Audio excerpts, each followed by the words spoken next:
ডিম সেদ্ধগুলোকে ছাড়িয়ে নিলাম। এবার ওর মধ্যে একটু নুন হলুদ দিয়ে মেখে নেব।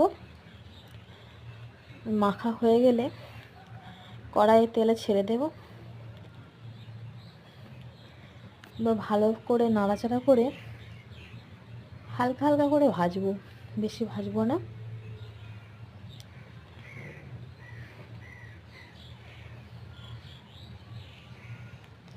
ভাজা ভাজা হয়ে গেছে, এবার তুলে নেব। রুই তেলে আলুগুলোকে দিয়ে দিলাম।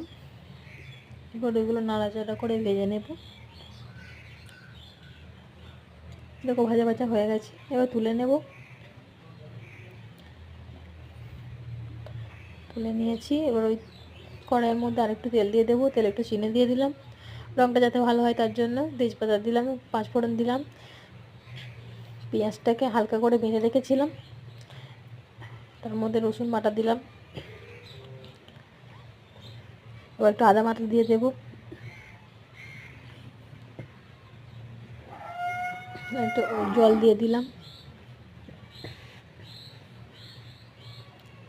হলুদ গুঁড়ো, লঙ্কা গুঁড়ো, জিরে গুঁড়ো, পরিমাণ মতো নুন,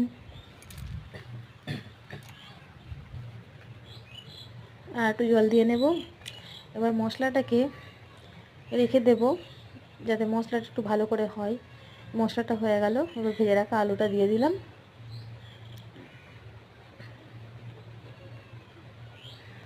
এবার জল দিয়ে দেব।